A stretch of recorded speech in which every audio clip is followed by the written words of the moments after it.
Good evening, everyone. Welcome to another exclusive webinar presented by InsideIIM.com.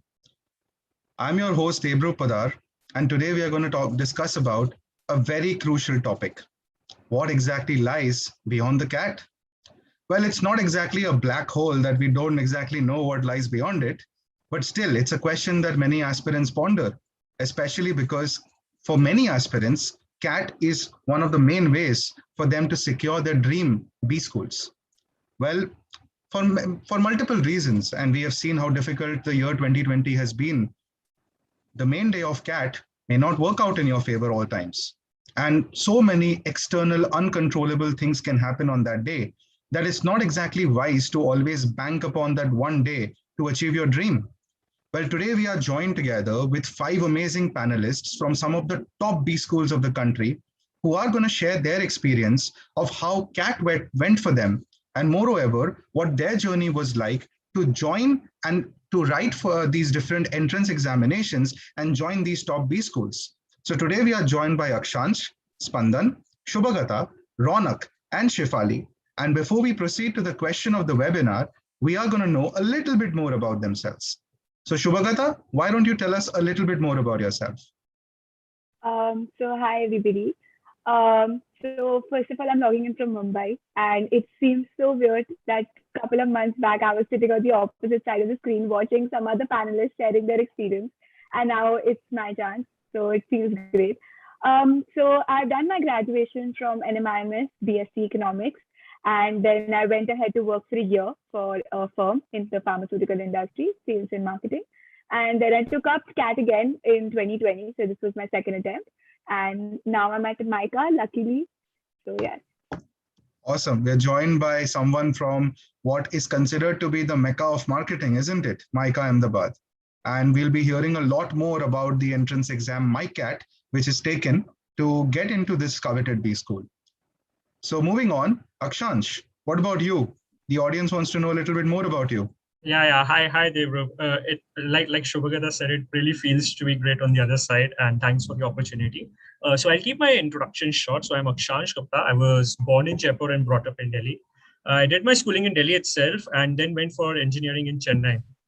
I scored 87 and 81 and 9 in my 10th, 12th, and grad respectively.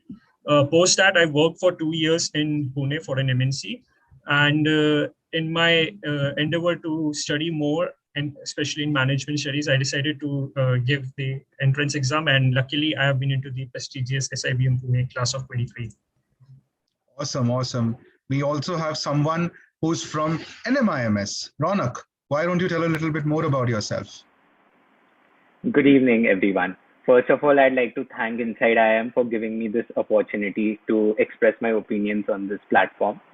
So basically, I'm from Kolkata. I did my schooling there, and then I moved to Mumbai to do my BSc Economics from NMIMS Mumbai. And now, after giving NMAT, I'm back at my alma mater in the class of 2023 to pursue my MBA course. Awesome. So things must be very familiar over there. Back to the parent institute. Awesome. And we'll come to know a little bit more about NMAT and the different varieties of strategies that can be employed to crack NMAT and get into NMIMS Mumbai and the other affiliate institutes that come under the parent university. We'll move on to Shefali. Shefali, joining in from XLRI Jamshedpur. Hi everyone, my name is Shefali and I'm currently logging in from Bangalore. And Awesome. The weather is great over here. Bangalore, always love the city. So a little bit about me. I'm a fresher. So I am currently pursuing my HR degree, HR PGDM at XLRI. I did my graduation from Christ University and I did BBA honors, but I also specialized in HR. So I've had a love towards this field for a while. Apart from this, my 10th, 12th and college profile was 10 on 10 CGPA, 91.4, and my college was 80.68%. So that's a little bit about me. I don't have any work ex like I mentioned, so I'm here and enjoying it. Thank you so much, InsideIIM. Awesome. And it's a perfect jodi, right? HR person going into XLRI Jamshedpur, what more can you ask for? Awesome. And finally, we have Spandan. Spandan, a little bit more about yourself. Thank you, Debrup. Good evening, guys. I'm Spandan Chaturvedi. So I I currently stay in Delhi, but I did my schooling from Kolkata, just like Ronak. Ronak is actually my senior from school, so it's great having him here as well. I had a 10 CGPA in my class 10. I had a 95.4 in my class 12, and I did my graduation from HR College Mumbai, where I had a GPA of 9.78. But I'm not all study and no play. I'm really into extracurriculars, and I have a Guinness World Record related to playing the guitar. And really passionate about social entrepreneurship. I co-founded Italy Foundation, which is an NGO working in the field of menstrual hygiene, menstrual education, and donating menstrual cups to underprivileged individuals. Just like Shifali, I'm a fresher as well. So I'm sure a lot of you must be freshers. You must be having that inhibition in your mind that is that a barrier that is there to our entry into our particular school. So we're all here to clear all of your inhibitions and biases regarding that. And I hope this turns out to be a fruitful conversation. Awesome. You summed it up really well, because that's essentially what we're looking for. We're looking to address the questions of the audience, the future aspirants of non-CAT examinations, such as the ones which help people to get entry into these 5 prestigious B schools. And we're going to come to know more about those entrance exams and what exactly goes behind getting high scores and basically nailing them to the T. And before we proceed, I'd love for the audience members to keep shooting their questions, keep showing their appreciation for the panel members.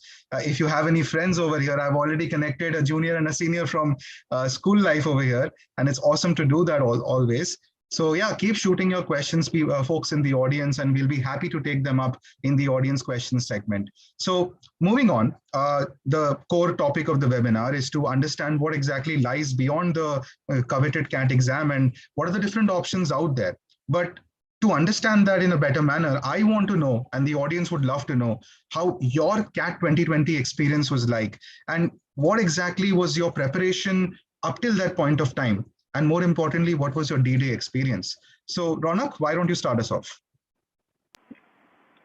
Yeah, so this was my second attempt at CAT, and I started my preparation in around April 2020, and I gave a brief of like around 5 to 6 months for my entire preparation. Yeah, but I was also targeting other entrance exams like NMAT, SNAP, IIFT and all.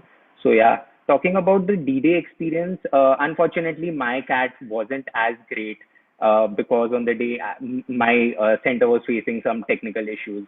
So, but I was lucky that I attempted these other exams with utmost sincerity, and now I'm at NMIMS. Yeah. Yeah, and I think technical issues. I mean, who else is who is not aware of all of that? You know, in our community right now. Am I audible is like the most common question that people are asking all the time. So technical issues, unfortunately, have become a part and parcel of our lives. And yeah, it's very strange to see that happening on the D-Day of CAT. But I think it's more important how we get back up, right? And it's great to see that you were already aware of the different options out there. Tell me a little bit more about what your preparation was like, Ronak. What did you do up till leading to the time leading up to CAT? What was your preparation strategy like? So for the first 2.5 months, I focused on each and every topic which is coming on CAT. I took it up topic wise. I used to do sums. I timed while I was solving my sums. Then the last 3 months, I focused more and more on mocks.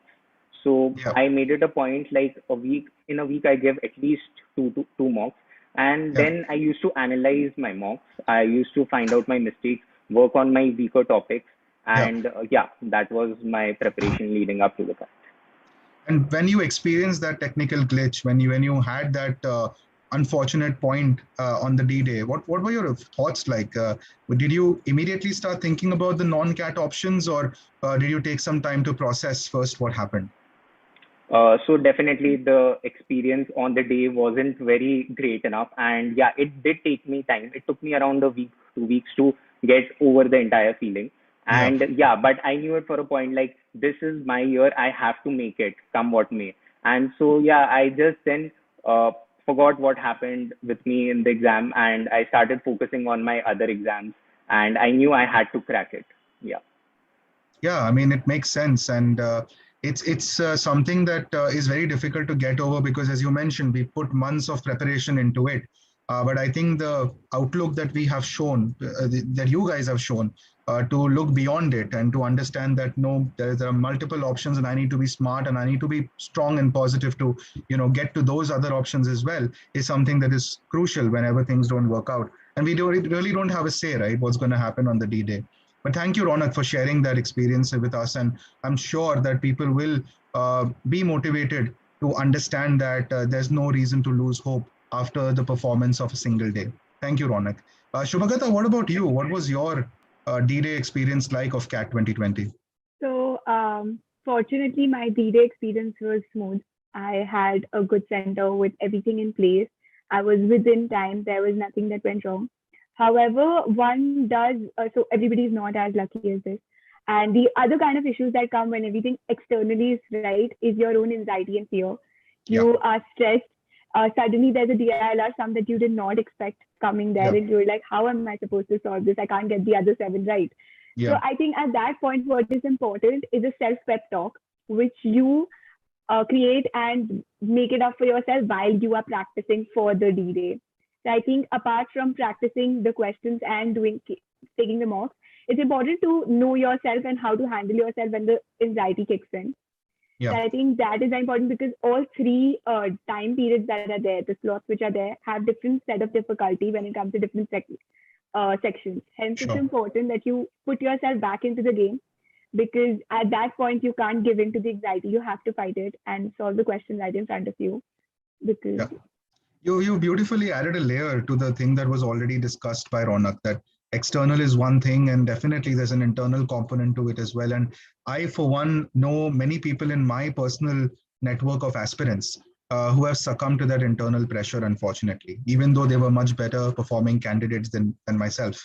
And I think that's a very beautiful point you've brought up. And I urge the people in the audience to understand that, yes, there is an important exam on the main day, but it's only our own fears and powers that can help us in those crucial moments when, one important set is not working out and literally you feel as if things are riding on the line for you. Yeah, Shubhagata.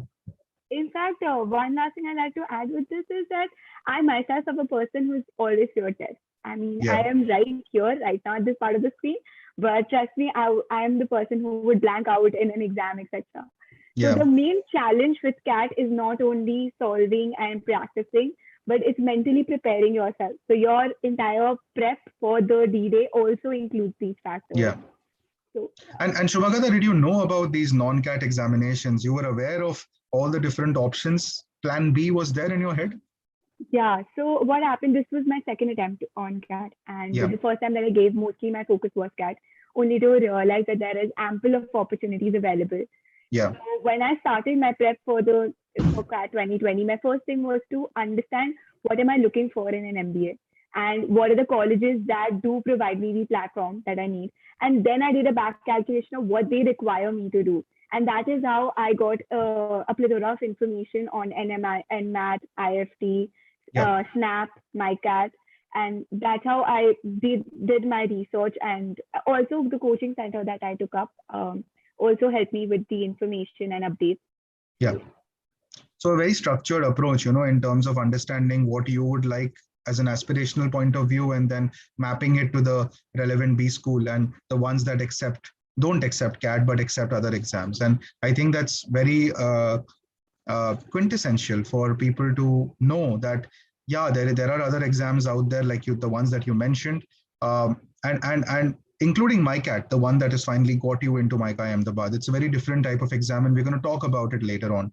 But thank you for bringing that point up.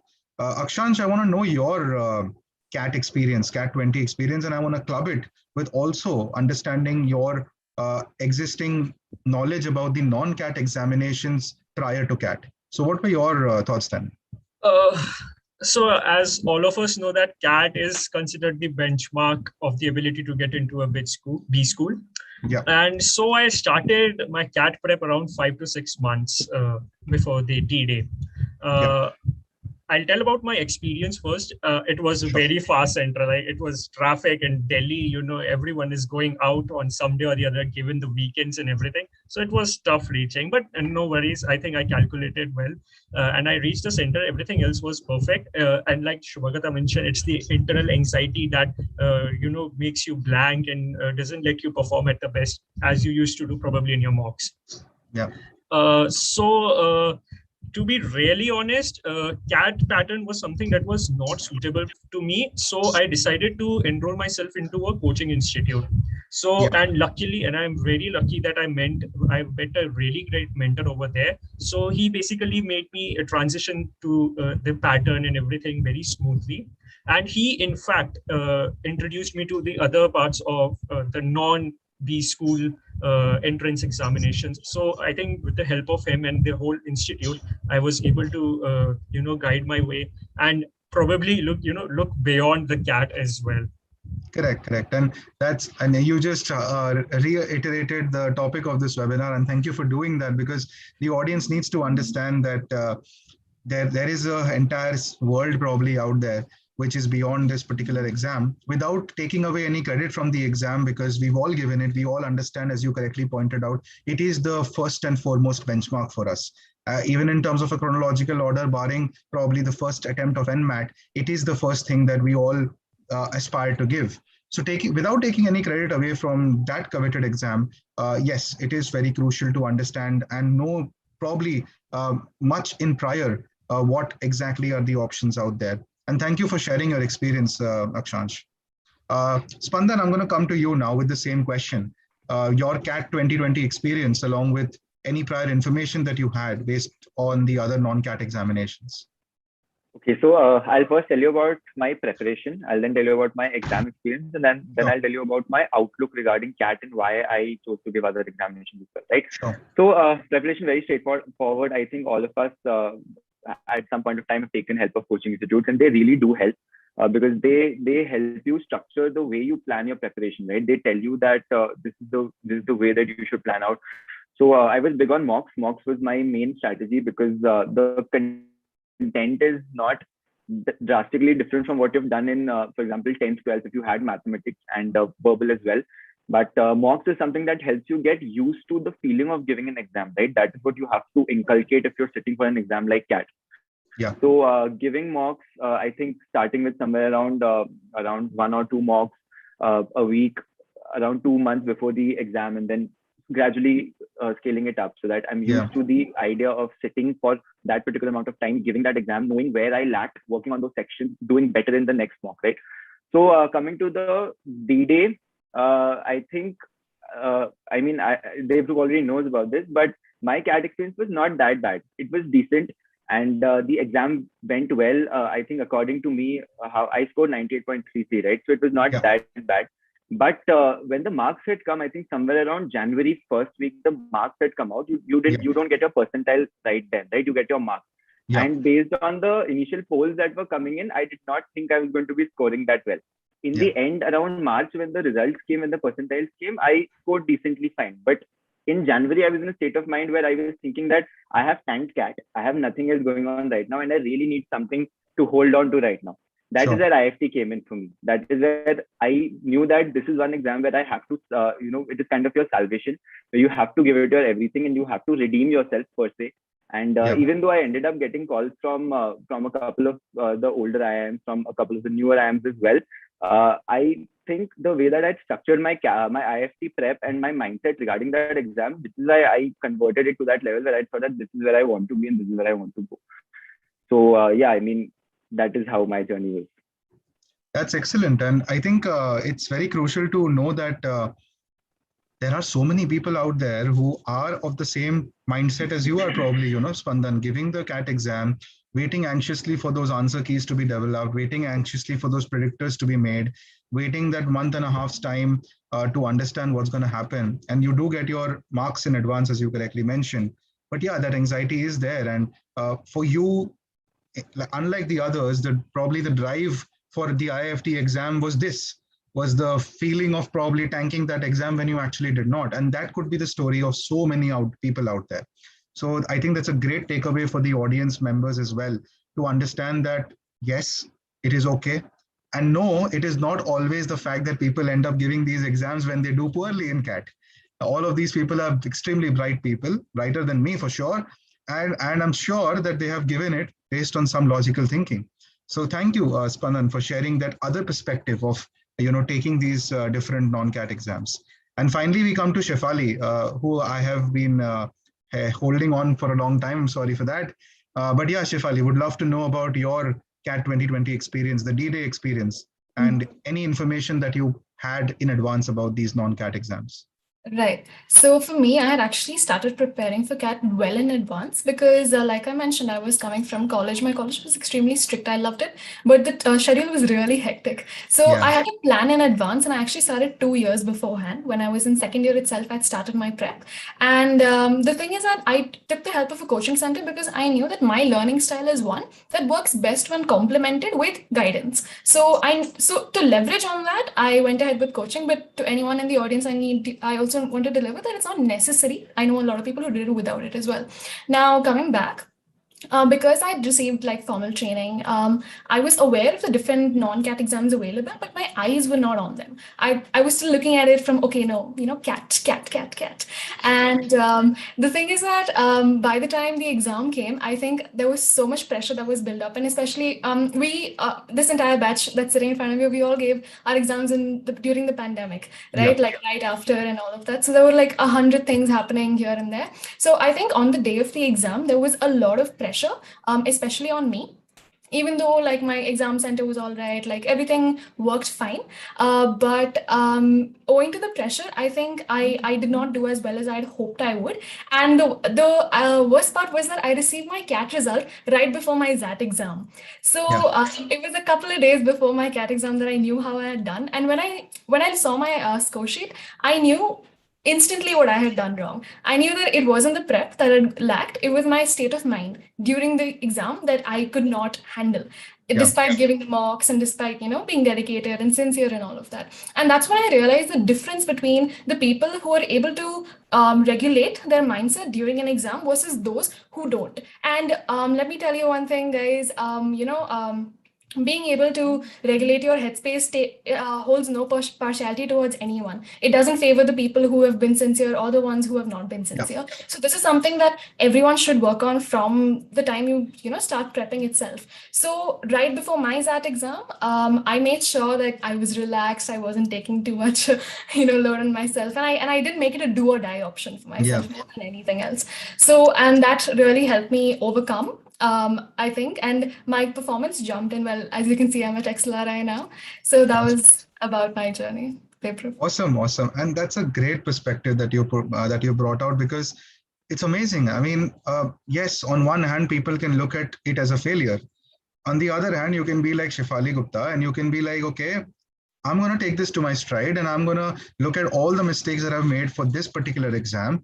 And for the other main exam that I'm targeting, never make any of those mistakes, redo all of these things. And that could be even in terms of taking care of your mental health and your poise while you're attempting a major exam. So, I mean, look at it from the perspective of learning from a mistake, and it can happen in any exam.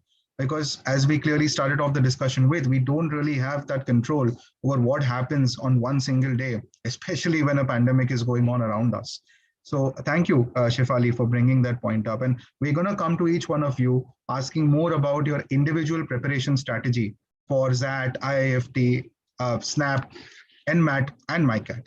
But before that, I'm going to take some questions from the audience, and hopefully you guys will do a great job in terms of solving their queries.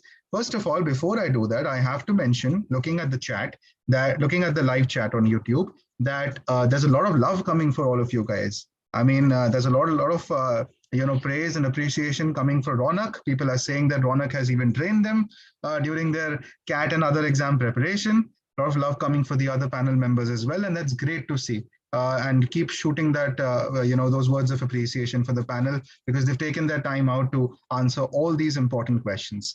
But one important relevant question that's come up in the audience, and this is Shivansh Joshi, who's asking, were you all preparing for other exams parallel to CAT?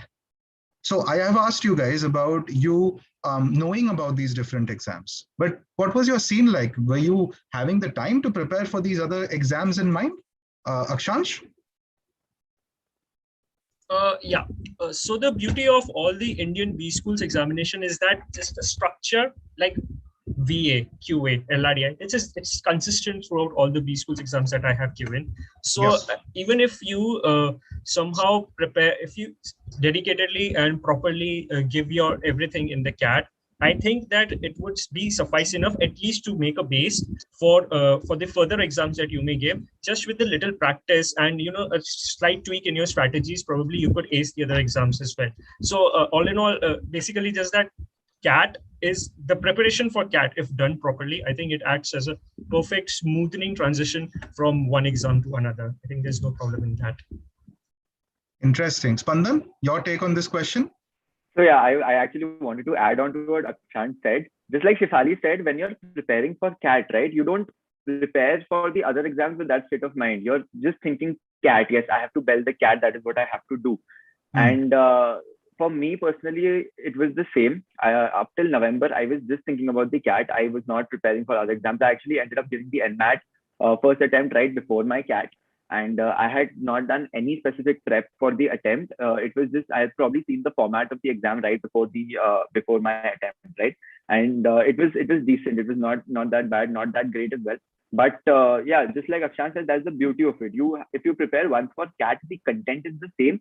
What you have to do is change your strategy accordingly, right? So right before IIFT, that is something I did in the months of December and January. Something that I did was look at the way IIFT exams are structured.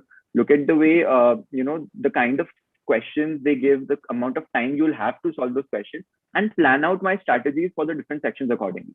So I think the strategy bit is something you have to change from exam to exam, but the content and the structure remain fairly straightforward and fairly same. So you don't have to prepare for it for all of them at the same time. You can take it as and when they come. So that is my 2 cents. As and when they come. That's solid advice. Shefali, your thoughts? Since it's covered that it was quite structured, another thing that I'd like to mention is that there are certain elements that CAT does not include that will be tested in other exams, like GK. ZAT had GK. ZAT also had a decision-making component, which was as big as both the other sections in the exam. And as well as for IIFT and NMIMS and all of that, the logical reasoning sections was something which CAT did not entirely stress upon. But the thing is that during your CAT prep, you have to be cognizant that you have to keep touching upon all these factors. A lot of one mistake that I saw a lot of my friends do was that they kept focusing on CAT and they thought, okay, right before maybe IIFT's exam, I'll look at the variable factors 10 days prior and then start with that. But the thing is that it's under that pressure when you're in that time period. It's like you might think that it's all planned out, I'll probably do it. It's extremely hard to do it. If you can, well, great, hats off. But for most of us, it's very hard to pull off something like that. So in terms of your preparation, it's important to keep touching on all these variable factors as well throughout your CAT prep. Of course, you don't have to give it like if you're studying for quant like 3 hours a day, you don't have to dedicate 3 hours a day to the GK section. But even giving like 30 minutes a day incrementally on a daily basis can make an exponential difference towards the end. So absolutely. I mean, definitely one needs to be cognizant of these extra sections that come in different exams and also not keep their preparation up till the very last. Maybe immediately start off after CAT, after you've had some time to process what's exactly happened post-CAT. Thank you, Shefali, for sharing that. Shubhagata, your thoughts on this particular thing, parallel preparation during CAT? So luckily, the mentor that I had from my coaching center made sure that I don't miss on any topic. I think what really happens is that when, like mentioned, when we prepare for CAT, we just look at, okay, this is the topic that comes in CAT, so maybe I'll not practice the other ones. I just know the basics of it. I think that is a very big mistake because the initial 2 months that we have is for concept building. I think it's very important to know every topic and to understand where exactly and how exactly it's done. Not only because it helps in other exam, but also you never know there's a cross question which is made on the day of paper and it just clicks with you. So I think the entire process of prepping should not have any biases or exclusions. That is somewhere where you go 100% and you do all of it. So I think that really helped me with my other exam prep because I was of the one that if I had an exam 10 days prior, I would start solving their mocks. And that's when all of this information helped me, because I would just re-revise my notes and be like, okay, this concept is done. And now I would just take mocks to get into the structure of the new exam that I have to give. So more or less, I think that was there. And also another thing that I did was, after every mock, I had self-feedback notes. So I went on every question to understand where exactly is the topic and what mistake have I done. I think, like it's mentioned a lot of times when you're prepping, it's more important to know your mistakes than what you got right. And I think before a mock that you take, it's important that you revise your mistakes and not whatever went right in the first one. Absolutely. So every mock and every exam that you take, I think this is a very important exercise. It takes 15 minutes, but I think it's essential to make sure that you keep up with yourself and your improvements. I think Shobhagata, the multitasker, has summed it up very well, because she's really taken it to the stride and started preparing for these non-CAT exam topics, at least, if not the entire mock taking experience, from a very early stage. And it just shows that, you know, there's no one right answer for this. People are starting off early, people are starting off late, but it's about the strategy and the structure that you follow at the moment that you start, unless, of course, like Shefali mentioned, you can't do everything in the last 10 days. Unless, of course, you do that, you're fine, and you will be able to put in. I'm going to get one last quick thought from Ronak about this particular parallel preparation. I would agree with what most of the panelists have said. So, but I would like to add my strategy. So, like after CAT was done, I knew 80 to 85% of my topics for the other exams are over, because they are common topics. So I started focusing on some of the topics which are not part of the CAT syllabus. For example, in NMAT, you have visual reasoning, sequential input and output. So those are some topics which are specific to NMAT. So in the given window, I focused on those specific topics, and I focused on taking mocks, because the mindset with which you take an NMAT mock is very different from the type of mock, from the type of mindset you take a CAT mock. Because NMAT is completely time based. Like, you are at a time crunch, and there is no negative marking, as we all know. So that is something which you need to adjust in those given 10-15 days gap you have. So that was my strategy.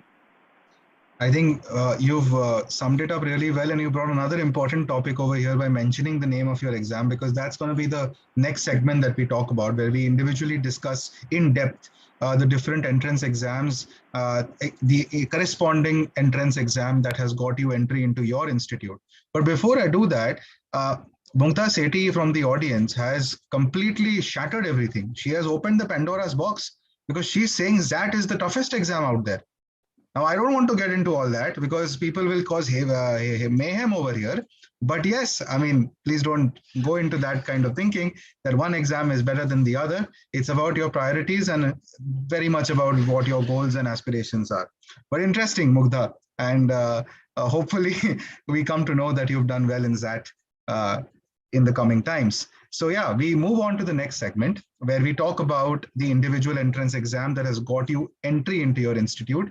And not just that, tell us about how the exam is, what it's structured like, the duration of the exam, the number of attempts you can take, the timelines of the exam, post-CAT, before CAT, and more importantly, the strategy that helped you nail it to the T.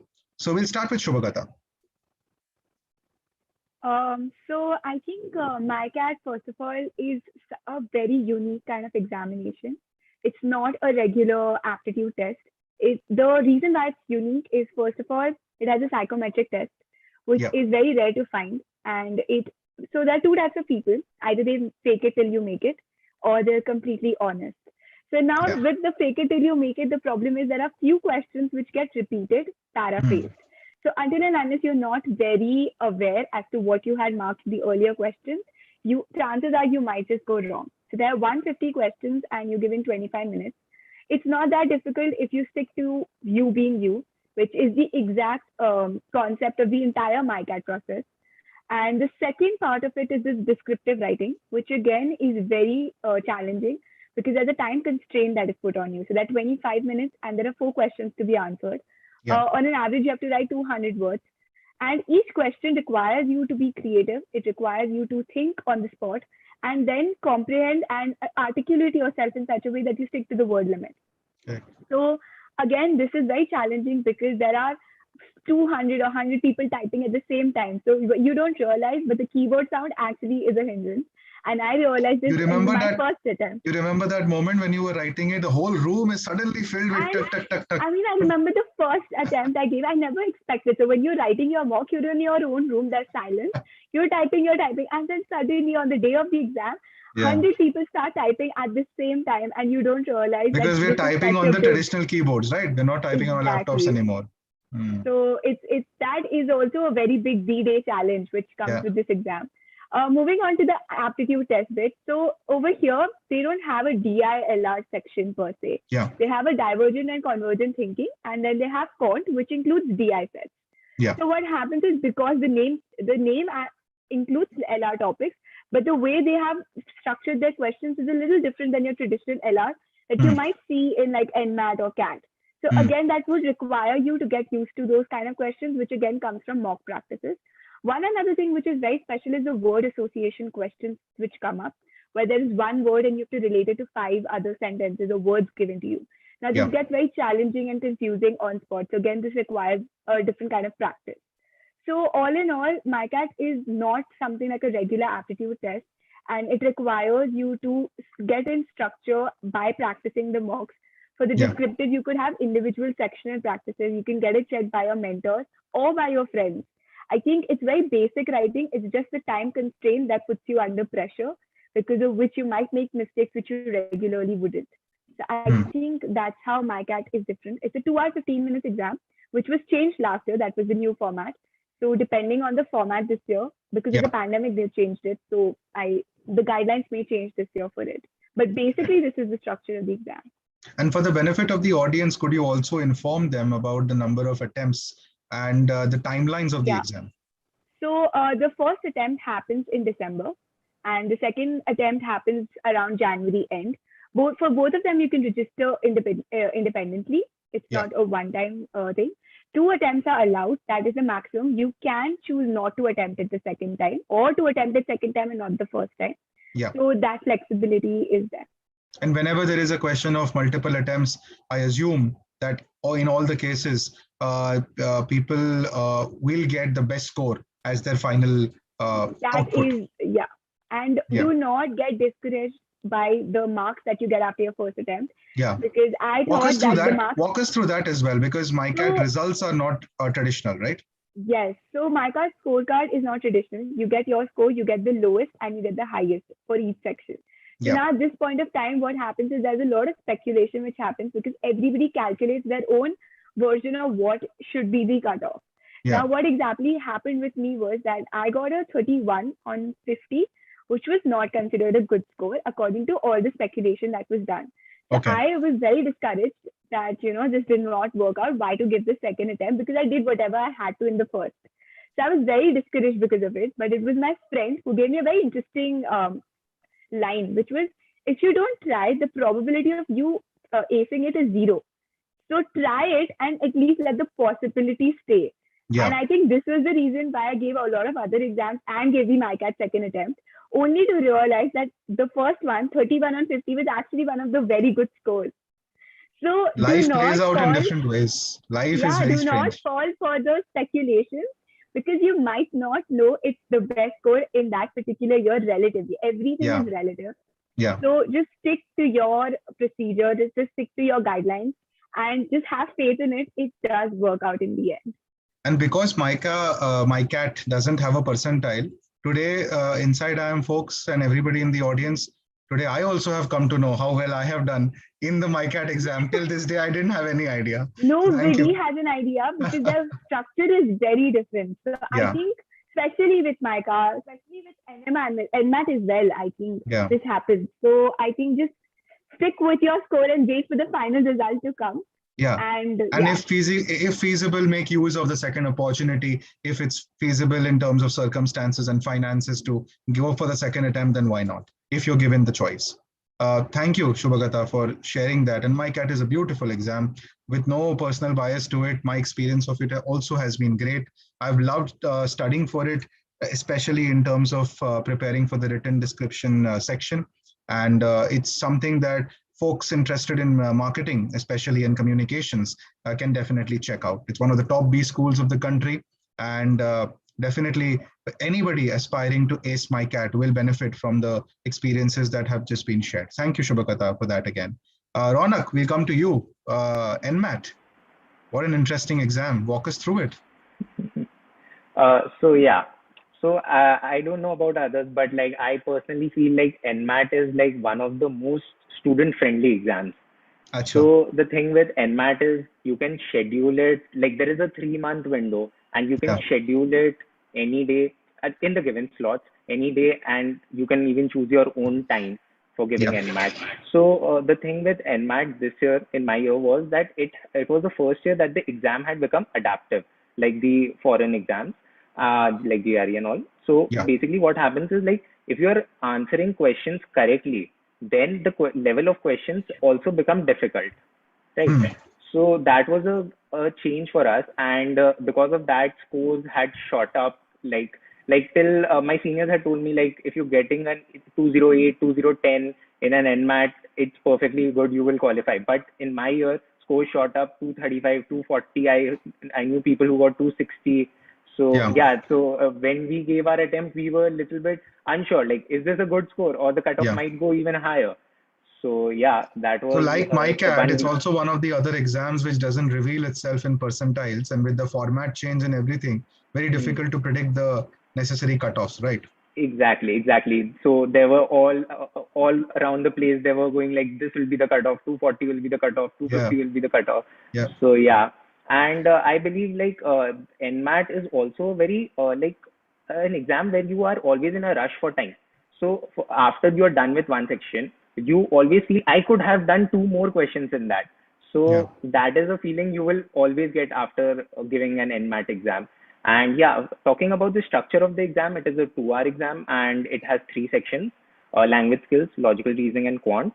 And they are like equally weighted. And the logical reasoning is different from CAT because here you have different types of questions like sequential input-output questions. Then you have visual reasoning questions, which are not typically found in CAT. So that is one difference. So you need to prepare for those topics specifically.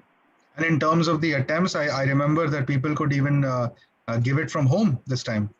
Yeah, because of the pandemic, they had actually allowed students to give the exam from home. Obviously, it was proctored. Anyone with the other set of mind is thinking that, "Arey, fir to ho gaya." Aise to de hi denge. No, it was proctored. From what so you've described, I don't have an experience of giving it at home because I went for both my attempts to the center.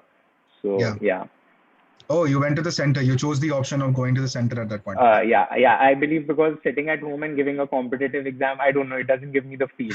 So I chose to go to the center to get into the exam mode. And from what you've described, Ronak, NMAT sounds like life, because the more you progress, difficulty to badhega hi. So matlab ye to NMAT is emulating life in itself. Great, great to hear that. And I'm sure that anybody who's looking to ace NMAT, multiple attempts, can not only use this advice, but also we've heard it from the audience that Ronak loves to teach others to prepare for these exams. So feel free to reach out to Ronak as well and maybe disturb him a little bit more. But thank you, Ronak, for sharing that experience. One thing I would like to add, Debu. So this year, actually, NMIMS is specifically, they may change their rules regarding they might only consider the main attempt of that exam. Oh, okay. So I would like urge the aspirants to have a look at the admission handout properly. So, and this is, I think, a common guideline that people need to be cognizant about. That even Shubhagata was mentioning this, that things change every year. You can't expect everything every year, the format, the marking system, everything to be same. So definitely it is the due diligence of the aspirants to carefully look through the selection criteria, the marking scheme, and all the other things related to not just the university, but also the entrance exam. And of course, be mindful of the application deadlines as well. Thank you, Ronak, for reiterating that. Akshansh, we come to you to know more about the SNAP exam. How many colleges accept SNAP? Sorry? How many colleges accept SNAP? I think every college under the Symbiosis International Universities, they do. And how many would that be? Because I sometimes lose count because of the wonderful colleges that are out there catering to different trades and disciplines. Walk us through Snap. That is very true about the Snap thing. It encompasses every special niche that you're looking for. You have sports management, you have banking, colleges for the banking, then health management and everything. So if anyone is looking for something niche, I think one should have a look at the universities listed under the Symbiosis International University. So I'll come to the Snap pattern. So I think everyone was affected because of the pandemic, and so was the Snap. The time was drastically reduced to 60 minutes as it was to the 120 minutes earlier. With the elimination of 2-marker question. I think that was the bonus thing that used to happen. One thing that I found about this Snap was that Snap is known for its speed and accuracy, and both at the same time. So now it becomes even more competitive. You need to be really quick with your answers. Either you go or no go. So there are certain strategies that you can follow, but I know they are subjective, but at least you have to keep one eye on the clock, go for the section. So what I followed is go for the section that I'm very much familiar with. I'll get it done in the first hit, like within prescribed time according to the timings that I have done in my sectionals and mocks, and then go to LRD, logical reasoning and analytical section. So one thing I have realized is that in any exam that you give for logical reasoning and analytical section, you need to have a clear peace of mind. And since you are already into the second section of an exam, your brains would be running. So from here on, you need to make sure that your pens are not down, because as soon as your pens are down, it's almost like you have to catch up so fast that it might be a game over for some students. And Akshansh, remind the audience about the privilege that they have for this exam in terms of toggling between the sections. So I was about to come that. I know I sounded very scary about this, but Snap is also a pretty friendly exams, because you get 3 options out of which from which you can choose 2, and but the thing is that you have to I had to schedule my slot already. Basis the availability, so you need to be really quick on that. People usually book their slots, and then when it goes not available, it actually is not available. So you need to be really fast while booking your slots. Just one last thing. So what I would recommend to the fellow aspirants is to get a mock series that is specially curated for Snap or NMAT.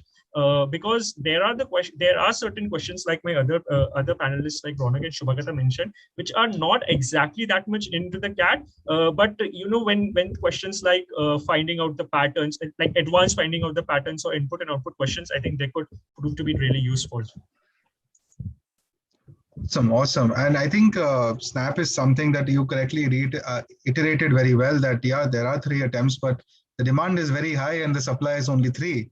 So better hurry up in terms of picking up that slot and understanding, and probably give some space if possible between the 2 attempts as well. But even I remember my Snap experience, and very time crunching but fun to give. Suddenly you are experiencing a different level of difficulty of questions as to what you're suddenly used to, but your accuracy and your time management becomes utmost important. So thank you, Akshansh, for highlighting that. Shefali, I come to you with apparently what is the most important exam, but tell us more about it. No, nothing of that sort. So the thing about that is that its sectional scorage is very similar to that of CAT, because we have 4 major sections. We have quant, we have decision making, then we have our verbal, and there's GK. Now, in terms of quant is a mixture of CATs. It's a mixture of CATs. I'm so sorry. No worries. It's a mixture of CAT's regular quantitative aptitude as well as DILR.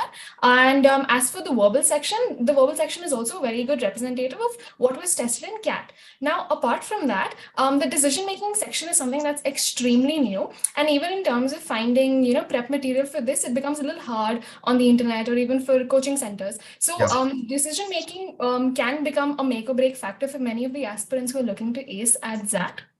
And apart from this, the GK section is quite like GK-ish. There is nothing special about, nothing outstanding about the GK section. In terms of how aspirants can prepare for this, I would say that for each of these sections, right, it's a 3-hour long paper, and you have the liberty to jump between questions from here and there. So I think that is one thing that people can really leverage on, which is something I really leverage on, because at times when I used to get stuck on a particular question based on what I learned from CAT, I realized I probably shouldn't be wasting more time on it. I should move on, change my mindset a little bit, and then come back to the question later on when I have the time. So this is something that people can leverage on. And this is in general about that. But you forgot one important thing, the incredible amount of time we have in our hands. We went from the most time-crunching thing to the most, time-giving thing, especially when you compare Snap and that. Walk us through that as well, the time bit of it. In terms of it being 3 hours, right?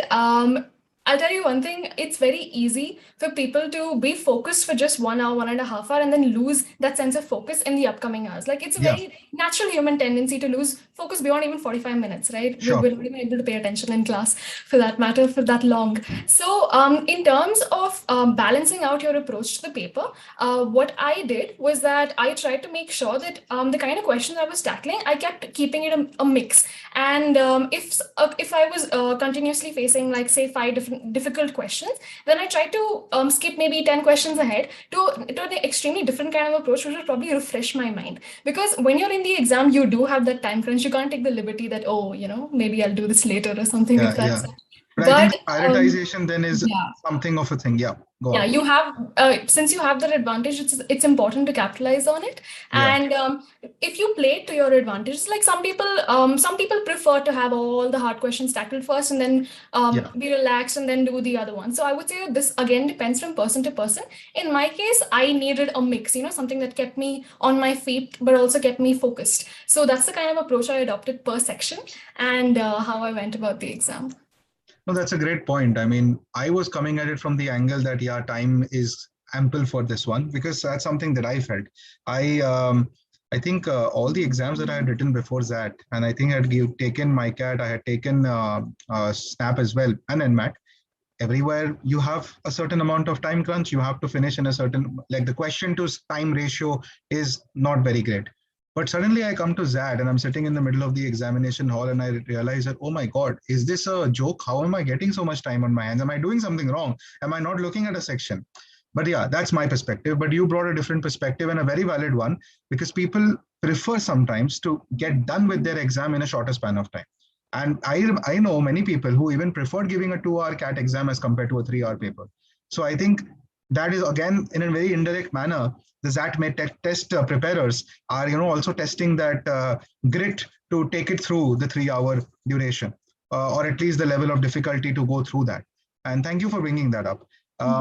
Finally, we have Spandan, IIFT Delhi, IIFT exam. Spandan, your thoughts? Right, Debrup. So you were talking about those people who would prefer a 2-hour exam over a 3-hour exam. I am one of those people. Kudos to Shifali for making it to that, because that went terribly for me. Coming to the IIFT exam, so fairly straightforward. It has 4 sections, right? It has Quant, DILR, Verbal, and the dreaded GK section, which is there in that as well, I think. So when it comes to preparing for Quant and VA, I would say that if you're already prepared for CAT, you're good to go. You don't have to, prepare something specifically differently. You can probably revisit the topics that you think you're weak in, work on them a little bit more. But when it comes to DILR, one personal thing, it might be a personal opinion, something that I felt, but what I felt was CAT, especially this year in 2020, was more DI heavy, right? There were more numbers, there were more quantitative questions when it came to the DI section. But in the IIFT section, they're more logic heavy, they're more reasoning heavy. So, maybe focus a little bit more on the LR side. Don't ignore the DI side. It's very important as well. But again, from preparation side of things, if you're preparing for CAT, then nothing different that you have to do. Just revisit concepts, get used to it again, because I think the IIFT exams happens a good 2.5 months after CAT, right? So you have that period where you might lose touch. So just stay in touch. Mocks are very important, very essential to get a hang of the feel and the flow of the exam, right? So that is what worked for me. Give mocks, give as many mocks as you can, analyze them, get used to the way the questions are structured, the way the tiny differences in the questions, you will get to understand them and build an intuition for it when you give mocks. The GK section, that is something that I think I saw in the chat as well. There were people asking about the GK section. How do you prepare for it? One rule of thumb, I don't think this is something I again personally feel, personal opinion. You can't prepare for GK. You can't prepare for GK in like a 1 week, 2 week crash course where you want to learn everything about it and then you expect that you go to the exam and then you can get everything done, because you get specific questions as well. For example, which type of tiger exists in which national park in India, right? And then you get very current affairs kind of questions as well. So if you want to get good at GK, take 2.5, 3 months, read the paper every day. Read what is going on in the world around you. Not just for the exams, it is very important for a future MBA student to have that kind of general awareness going forward, knowing what is happening in the world, how different things connect. So think of it from that perspective, right? When you're preparing for GK, don't think I'm preparing GK for that or IFT or any particular exam. Prepare for GK thinking that I want to build my general aptitude, my general awareness, and it won't seem like a task. That is what works for me. I mean, it might work for you as well. So just start reading the paper, going through news on your phone. InShots is a good way to start. InShots, PinShots, these apps, they make it very easy with bite-sized pieces. Start like that, and then you'll eventually get used to it. So it's about building comfort for that particular section. And one small tip I'll add. So when it comes to the GK section, I'll tell you the scoring as well, right? So it's a plus 3, -1 for the other 3 sections, and plus 1.5 and -0.5 for the GK section. So when it comes to the GK section, I'm sure most people might be dreading it. I was dreading it as well. I've been comfortable with GK my whole life, but I still dreaded it when I was in that paper writing those answers, right? So it always helps knowing the past patterns of what has been the cutoff score for that particular section, planning your answers accordingly, and then attempting it. So before going into the exam, I had seen the past cutoffs. I'd spoken to a few people who had given the exam, spoken to my mentors at my particular coaching institute, and I figured out that somewhere around 7 to 8 marks is, I mean, if you're above that, you're really good to go. If you're below that, it might be dicey. This is again for my year, just for 2020. It might be different for you guys as well.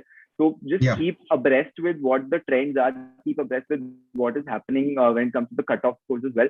And so, for example, I'll tell you, if 7.5 is a baseline that you're taking for yourself, attempt 5 questions, right? If you're attempting 5 questions that you're 100% sure in, right? Out of 20 questions, there will be 5 questions that I'm 100% sure of that, yes, this is the answer. It's now I know. Right? Since I've prepared for GK, you get those 5 questions, you're done. I mean, you know that you're getting 7.5 for sure. After that, you get to the questions where you're like, okay, 70% I might know that this is correct, 30% wrong. That is where you start taking risks. So again, 4 to 5 more questions, you take risks. So you balance it out. You leverage your strength when it comes to the GK section that way, and you try to cross that cutoff. You don't have to score really well because it is not calculated when it comes to the percentage. That is the good part. So just clear the cutoff for the GK section, and you're good to go. Awesome. And for anyone who's in similar shoes as Spandan, who was dreading GK, I guess follow this advice to the T and you'll be good to go for GK. And probably you'll reach the level of the GK goddess over here, Shefali Gupta, who's never dreaded the section ever. So awesome. Thank you for sharing these insights with the audience. We have obviously enjoyed hearing about your experiences of these different exams and your corresponding individual entrance exam that got you to where you are. But I also want to understand from each one of you very briefly, what was that other exam besides CAT and besides the one that you finally got in through that you enjoyed giving the most? You don't have to go in depth about the preparation strategy or the percentile or the score that you got. Walk us through the best experience of another exam beyond CAT and beyond the one that you gave. Shubhagata? I think for me, that would be NMAT. Okay. Because NMAT changed its pattern, like Ronak mentioned, and it was a brand new concept which we were very interested as well as nervous about. So I think getting a hang of how the entire thing works was very interesting in all the mocks and the final D-Day, and that speculation that it brought with itself. What is the best score? Should I give another attempt? Is this section fine? I think that entire experience was very different. Learned a lot because there's so many different strategies that suddenly come up. You never knew. You thought with CAT you have like saturated that particular aspect, but not really. So I think NMAT for me was that experience. It was, and that is why it's important to give all these exams. It's not important that you want to get in. If you can, then I think it's good to take all these exams because they teach you a lot, not only about the exam, but also about yourself and how you take it up. And you can re-strategize yourself. So I think that. Yeah, because every exam offers you such a different proposition in its own unique way that it does offer you some kind of learning at the end of the day. And I think that's a very good way to look at for anyone who's looking to attempt more than just one or two management entrance exams out there. Thank you, Shubhagata. Ronak, your favorite one? So for me, it would be MICAT because MICAT had a very interesting approach. Wait a minute. Is there some alliance going on? Like I will praise this and they will praise this? No. Just by the way, we are college friends also. Yeah. But there is no alliance. No, I hope there's no bias coming here. We actually prepared together. So for him, NMAT worked out. For me, MICAT worked out. But we enjoyed both of the exams equally, I think. Awesome. No, sorry to cut you off. Just kidding. Go on, Ronak. Yeah. So for me, especially the kind of questions that MICA gave us, like they showed us pictures and we had to write essays on that. And so I think that was really an interesting aspect of the MICAT exam. And I also loved the decision-making aspects that ZAT offered. So I don't know, that like taught me a lot. So yeah. Awesome. Shefali? Better not say NMAT. Okay, I won't. I would say SNAP. I really enjoyed giving SNAP because I think the whole time-based speed test, that whole adrenaline rush thing, I really enjoyed it. And I actually gave SNAP before I gave the other time-based tests. So for me, it was like a good, after giving CAT, it was a good, break from the CAT pattern.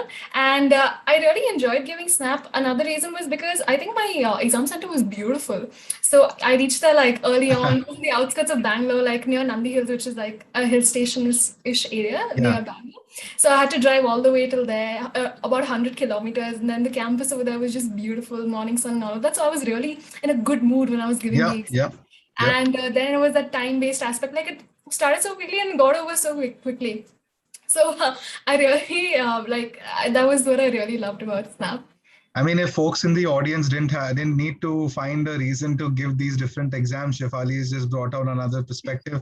You want to go to some place to chill, book the center accordingly. Awesome to hear that. Spandan, your favorite exam? I'm actually kind of bummed IIFT? why nobody took IIFT's name till now. It was a really enjoyable exam, guys. But I mean, it would be NMAT for me as well. One very important reason why, because it was my icebreaker to competitive exams. So I am a fresher. I'm from a commerce background, so I've never given something like a JEE or an All India medical exam, right? So CAT would have been my first exam, but thankfully NMAT came first. Brilliant student-centric exam. Really comfortable for the students to choose in the way in which they want to give it. And I mean, the entire structure, everything, it's going to be the perfect icebreaker for you. If you want to give something before CAT, go for your first NMAT slot. And it might end up being a terrific backup option as well because it's a brilliant college. So yeah, NMAT. Awesome. Akshansh, finally, we come to you. Your favorite one besides? And my answer is not based on Spandan's accusations and actually like the IIFT exam, and I was really looking forward to it. There's something going on. No, it's for real. So I'll tell you my reasoning behind it. So IIFT is known for changing its pattern on year-to-year basis. So the adrenaline, like Shefali mentioned for the SNAP, I got it for the IIFT. The adrenaline, the thrill, every time the pattern is changing, you have to focus on one thing or the other. Keep your calculations on or read the long passages. That was totally, I was taken off because of this. So something that was challenging to me. And I think that if one is put under a huge lot of pressure, it brings the best out of you. If not IIFT, then I think that exam would help me further. That exam would further help me to go for other exams and probably do my good over there. Awesome. Thank you for sharing that. Akshansh, you had me at the IIFT exam. So. Although Spandan, I think it's safe to say that no one enjoyed that because nobody took that name. Except Ronak. So I mean, Ronak has been the only one who took it. I did like the decision-making session. Yeah, he did enjoy the decision. Go on, Shubhagata. You were saying something. I said that only gets one section of credit right now. I think we all had this one, not backup, I would say, but different outlook towards these different examinations post CAT or just around CAT, because we look at it as sometimes an icebreaker, sometimes as a very good option, and sometimes just as something that we really want to crack. Like, how Spandan mentioned that he just had to focus on, IIFT and he only wanted to nail that. So great to hear these kind of perspectives. Nobody asked me, yaar. Nobody asked me. I feel lonely. Look, which one was your favorite? Please tell us. So I enjoyed giving MICAT. And it's very coincidental that Shubhagata mentioned it. So asked me the question, but yeah, MICAT was really good. And because I'm someone who enjoys writing as well in my own space. So yeah, I got to, explore that aspect of me within the, paradigm of preparing for management entrance exams.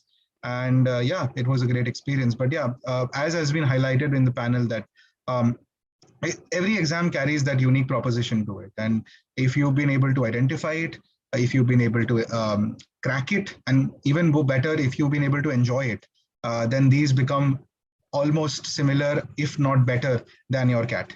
So that's something very crucial to keep in mind. And in the interest of time, we're going to move on to our much awaited rapid fire section, where I'm going to, what's happened, people in the audience often tell me, Debrup, you don't take our questions.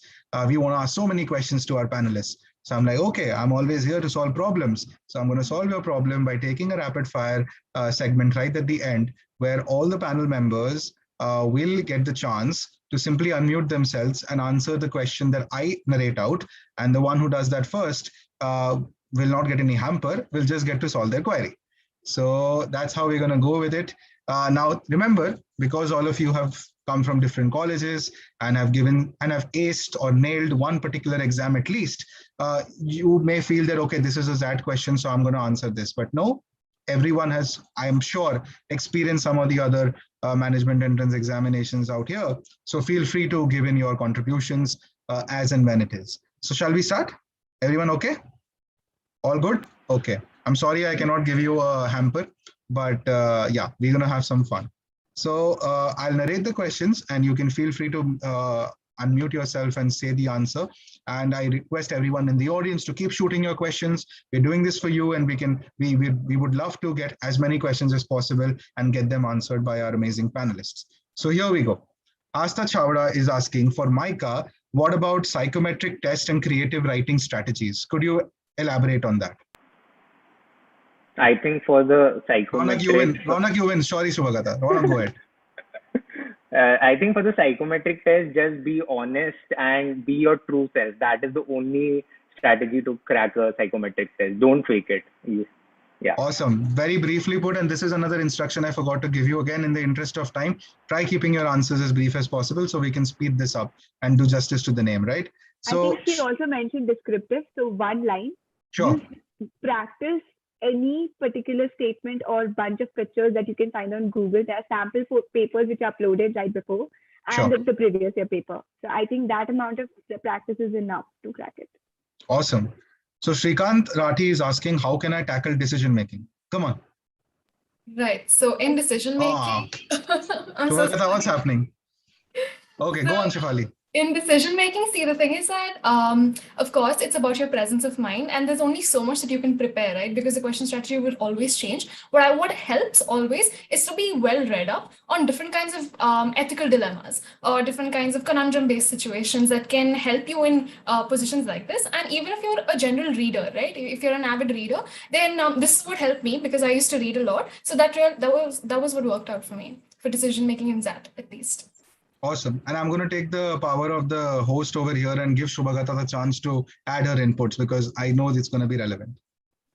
I think most of all, just keep your mind straight in terms of what needs to be said and what are the parameters that one looks for. I think that comes with mocks and practice. So for decision making, even like I'm not a good reader and I was not well read or well aware. So that was the way of going forward is mocks and practice and then read the answer script, what they have written. So that kind of conditions you to start thinking on that platform. Yes, makes sense. Akshat Jain is asking, and I'm going to paraphrase his question, which is regarding Snap. Was there any difference in the difficulty level between the different slots? think there was, but I think if you are up to it and you have dedicated and dedicatedly hard worked and practiced, no exam is tough for that matter. Wow, well said. Avinav Saikia is asking a relevant question. I'm going to again paraphrase it. He's asking about whether there is a requirement to apply for colleges and exams separately. Yes, there is. I think, for example, NMIMS's example, NMAT was beforehand. You had to apply for it separately and then give the exam. And after that, there was a process where if you got the cutoff, you had to clear. You had to apply for the NMIMS college separately. So that's there for a couple of colleges. If anybody else has any other colleges in mind, you can give the example. Yeah, sure. I'd love some more inputs on this. I think for SNAP, you have to separately apply for SIBM Pune, SCMHRD, and all the other niche colleges that you're looking for. Even for IIFT, for that matter, I'll just add on. I mean, I think it's there for every exam that you give. For the exam, it's separated. Once you clear your cutoff, and once that happens, and the letters start when the applications open up, after that you have to apply separately on the college portal. So, I mean, that's there for almost every college that I know. Yeah, it makes sense. And I think the same exists for a lot of different cases. Like CAT does the justice to its name by common admission test. But I think even in the later stages, you have to fill SOPs and different things for every single institute. So it's a relevant question, and it's important for the aspirants to be mindful of that. Now, this is a generic question which is being asked about, I don't know, it's asked about VARC, but I'm going to open it up generally. The strategies to do well in English sections of different non-CAT exams. Read. I think that's it. Yeah. Read the paper, read books, be prepared with that. As much as you read, the more intuition you'll build up, the better your vocabulary, the better you'll be able to analyze the question as soon as you see it. Just read. Also, for the verbal reasoning questions, which are non-RC questions, make a checklist for yourself. I think it works for me because make a checklist of what are the do's and don'ts that you need to keep up with. Sometimes what happens in the interest of time, we just went very rashly with it. But if you have a checklist that 1, 2, 3, these should be checked when I mark an answer. I think that really helps you when you are cross-checking your answers in the exam as well. Just go on. Sorry, Shivali, please go ahead. What I'd like to add on is that in the VA section, at least, like take for example, when we have picked the odd one out, right? Over there, it's very important to have patterns in mind. Like I realized that just reading did not help me in that section. There was a particular pattern that had to be followed for the VA section. So yeah. Right. So I'll just take 10 more seconds to add on to something. Sure. Like Shivali said, in odd one out questions like that, you can use the power of elimination. You can pick the options that don't fit first and then look for the ones that fit. Also in questions such as the para jumbles or jumble sentences, sometimes in the options, you will get a hint, right? That these are you can pick 2 numbers or 2 sentences that go together and then look in the option that whether this is fitting or not. So that can help you save on, even if it's 1 or 2 seconds, that 1 or 2 seconds can go a long way in helping you in the long run. Also, sorry once again, guys. No one worries, poster is Norman Lewis. Please take it seriously because I did my Norman Lewis very, very sincerely, and I think my ability to comprehend RC like just exponentially boomed up. So awesome. And yeah, it's considered to be one of the standard reference books for your English enhancement and in general your verbal skills. Thank you for that. And we have a question from Nitya Subha as well, and we'll come back to the rapid fire mode again. Any tactics for speed improvement in SNAP? I'll go first. So one thing is, like I mentioned in one of my earlier questions, is to especially to get a mock that was specially curated for the SNAP exam. You know, it's very important to know what kind of questions and how fast are you to tackle that question. And like I said, it's a go or a no-go question. You have to be really quick with your decision. Like, is it easy? Yes, go, mark answer, next. You should not have a second thought of mind, this could also be my answer, I should go back. So I think that doesn't help in SNAP. And secondly, practice. The more you practice, even from the sites like indiabix.com, even if you get a flavor of questions like what all things can come, what are the different types of series or the sequence questions that might come, I think that would really help. That would take you further, for sure. Awesome. Thank you so much, Akshansh. And with that, we'll come to the end of the rapid fire segment in the interest of time. But we will acknowledge the fact that the panelists have been really enthusiastic because they have broken the rules of the rapid fire, but only to do that to help you guys out in the audience. And we really appreciate that. Well, this discussion has been really fruitful, at least from my perspective, at least because I was also in your shoes for the folks in the audience a year ago, and wondering what are the different exams out there, sometimes being overwhelmed with the different options out there, what's going to happen if things don't work out on one final day of CAT. Many thoughts run through your head. And we started with that premise in this webinar that that's a natural fear to have. It's okay for you to get those thoughts, but it's also okay for you to, it's also essential for you to understand that just like the 5 panelists over here that you see on your screen and countless others enjoying their lovely experience at the start of their MBA currently, there are a plethora of amazing top quality options out there. And this discussion has been focused on 5 different colleges that accept 5 different exams. But just for the sake of all clarity for everyone out there, there are so many more that you can explore. There are colleges like Jamnal Al-Bajaj, there are colleges like this, and so many others out there which accept other kinds of examinations which you can freely explore and understand if that's something that you would like to target. That's something that I wanted to put out there because this panel consists of 5 exams, but there are so many out there, and feel free to explore that. With that, we'll come to the concluding bit of this particular webinar. I would like to reiterate the fact that it's extremely relevant to be scared of what's going to happen on that one day. It's something that me and all the high achievers that you see on the screen over here have gone through from what we have understood in the discussion, but they have ultimately made it to some top-notch B schools in the country. I'd like to thank them, all the people in the panel, for sparing their time. I know that all of their classes have begun in their respective B schools, and they have devoted this time to help you guys out in the audience, to answer your questions, and to once and for all, I believe, dispel those fears that exist about what exactly lies beyond the CAT. Thank you all, Akshansh, Ronak, Shubhagata, Spandan, and Shefali for taking this time out on the today evening to help answer these questions. And it's been a great experience for me as well to host this particular webinar and the entire series of webinars that I've conducted to understand the different types of questions that come up in the minds of the aspirants and how we can help as a community to keep dispelling those fears and to quench those curiosity. I would recommend that you can check out a lot of content freely available, as always, on InsideIIM.com, which has been a part and parcel of all of our aspirant life when we have prepared for different management exams out there. In the interest of time, I'll have to end this particular webinar. But I'd like to Debrup, before that sure. happens, can I just add on one tiny bit? Yeah, sure. So just like you spoke about community. Everybody who's here watching this webinar right now, we've all been in your shoes. We've all been on the other side of the table. I personally remember going on InsideIIM every 1 hour, every 2 hours, where I would either want motivation or want knowledge or something like that. So I mean, you can get all the resources you want there. Apart from that, I kept seeing that there were a lot of questions in the chat, and due to paucity of time, we probably did not get to all of them.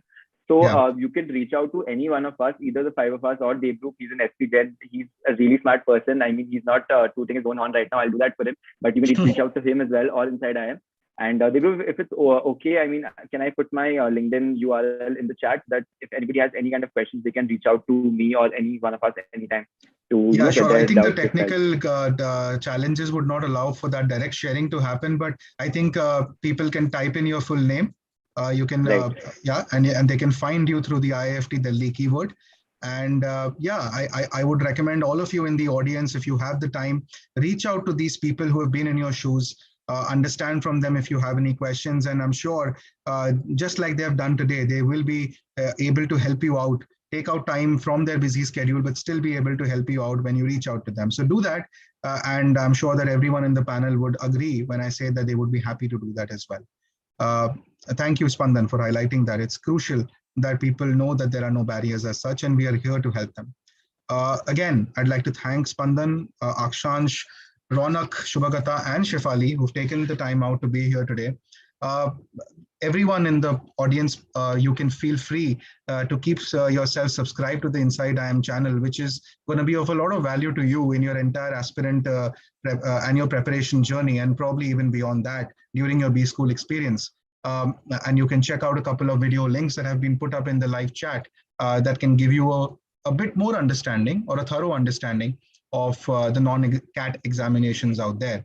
I've been your host, Debrup Poddar, and once again, thanking all the folks in the panel, all the folks in the audience for tuning in and shooting their questions. Thank you.